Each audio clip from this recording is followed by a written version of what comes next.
Salutations everybody, it is Matty here today, and over the weekend we got the biggest, the best news of all time. That being that reports were saying Star Wars Knights of the Old Republic, Matty's favorite game ever, is finally being remade. After years of begging, it very well may happen. Now there was one piece of information in the original source that I want to hyper focus on in today's video and talk about a potentially realistic, scary reality with a Knights of the Old Republic remake. So what we're going to do is reread the quote from Cinelinx, the people who had broke this story in the first place, and then I'll get into why this could be a little frightening for the Knights of the Old Republic series. I don't want to be a Debbie Downer. I don't want to fearmonger. That's not how I build my channel, but I think this is a very realistic conversation to have that we had with both BioShock as well as Borderlands 3. Let's get into it. According to one source, the previously mentioned Knights of the Old Republic remake is back in development. My other source added to that saying they felt it wasn't so much a remake as in from the ground up recreating the first game, but a sequel of sorts. It would be a Knights of the Old Republic project that would integrate elements from the first two games in order to bring certain things into the current Star Wars canon. Not necessarily a remake so much as a reimagining. Now, the particular sentence I want to focus on is integrating elements from the first two games in order to bring certain things into the current Star Wars canon.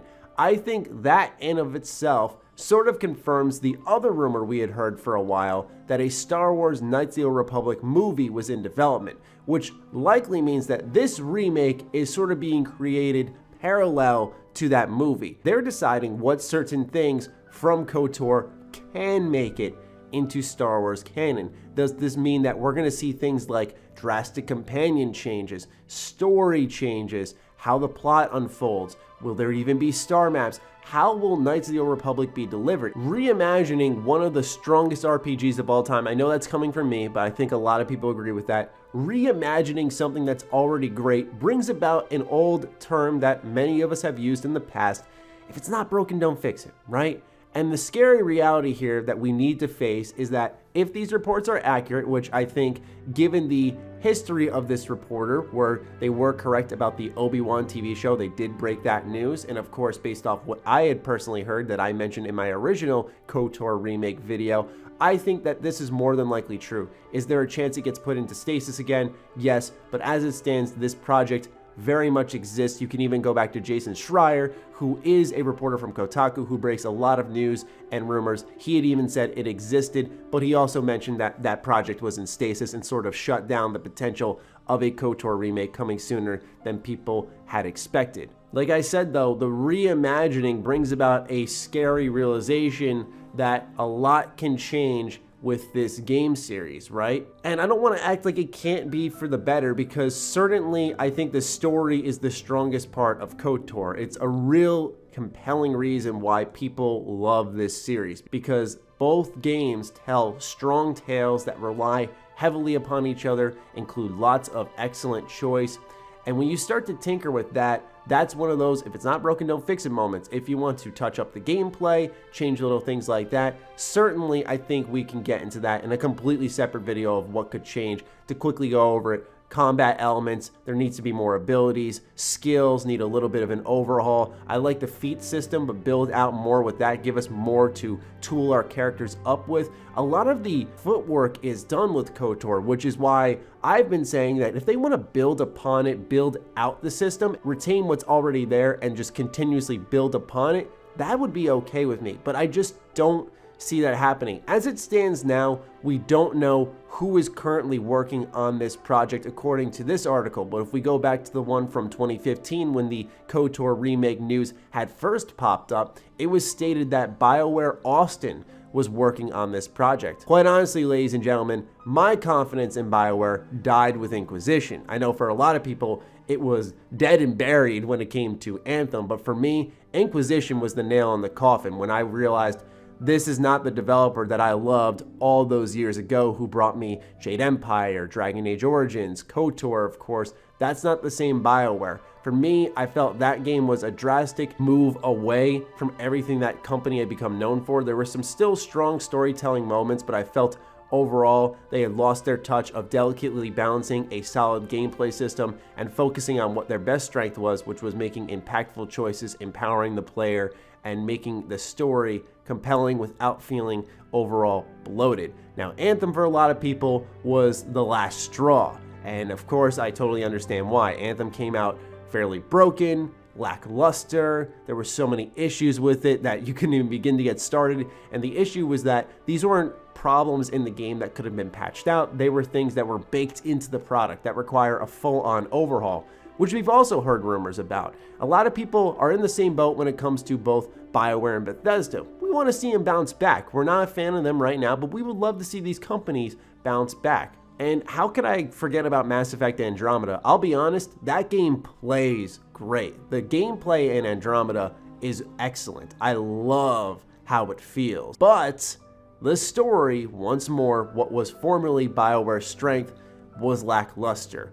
It was so lackluster, in fact, that they put the entire Mass Effect series into stasis. You know, they shut it down. Like, that's how poorly received it was. That's how much of a nightmare the game was to not only work on, get out the door, but also how it was received by fans. And so that's a real shame that BioWare's just been swinging and missing constantly. As someone who can confidently say old school BioWare, like I said, people who brought me KOTOR, Jade Empire, and Dragon Age Origins, easily, hands down, my favorite developer of all time in that period of gaming. No questions whatsoever. So that's why it's scary to think of current BioWare taking elements of KOTOR out, not just remastering the game or remaking it from the ground up and trying to retain everything as much as possible, but trying to decide what certain things will carry into current Star Wars canon when their storytelling ability has already sunk into an all-time low. It is exciting at the possibility of getting a new KOTOR game, do not get me wrong, and you bet your bottom dollar, whatever expensive ass version comes out, I'm buying it. Look, like, I get it. I will be the first to admit, because I've asked for this for how many years? Like 6, 7? Like, I've asked for this for so long. Like, I even remember before I started making videos doing research on KOTOR 3 and how that was supposed to be an Xbox 360 game and what would have been in a world where KOTOR 3 existed. Would I have wanted a Knights of the Old Republic 1 and 2 HD remaster? Would KOTOR 1 and 2 have received some type of HD touch-up already if a KOTOR 3 had come out and been some form of success? Those are the things I thought about a lot. So for me personally, does this deter me from purchasing at all? No. And should it deter you? I don't think so. Ultimately, what the idea behind these scary reality videos is to inform you, to make sure you guys know things are going to be different. It's exactly what I said with BioShock coming back. A lot of people were like, oh my God, it's going to be like Infinite or BioShock 1. And I posted job listings showing monetization experts and how they were building out multiplayer for the game, and it seemingly was going to be a live service title. And that's the point of that video, was to say, hey, the scary reality here is this series is coming back in a way that will be unfamiliar to a lot of people, and that will upset you. So the sooner you get a grip with that, the easier it will be to digest and just see what the game is for itself, instead of fighting through emotions in the meantime. Same thing goes here. I'm going through that process now. I'm expecting when I see KOTOR coming back, it's going to be unrecognizable in some ways. I'll see planets, I'll know what they are in a heartbeat, but I'm talking about the gameplay, some of the story, how it's delivered, new cutscenes. I mean, this game is from 2003, so it's going to be unfamiliar. Just know there are going to be some significant changes with the remake. I wasn't told by a source that, just generally speaking, if they remake this game, it does actually happen. It's going to look very different from what KOTOR we loved growing up. So that'll do it for me, ladies and gentlemen. That is the scary reality of a KOTOR remake. I just wanted to get into that in a separate video here today and just share my more extensive thoughts on the ideas of significant changes to a series and what that can mean for the franchise moving forward. I just hope it doesn't end up being one of those games that's like a black sheep or a plague on an otherwise fantastic franchise. I think that would make me more sad than no remake or remaster whatsoever. But I'd love to hear from all of you in the comments down below. What do you think of this KOTOR remake? Is the idea of a reimagining scary to you guys? Let me know. Other than that, follow me on Twitter, follow me on Instagram. Those links are in the description down below. Big thank you to all the patrons who continue to support my fight for a KOTOR remake. I appreciate each and every single one of you, and I'll talk with all of you soon. Stay sexy, stay active. I love you all. Peace.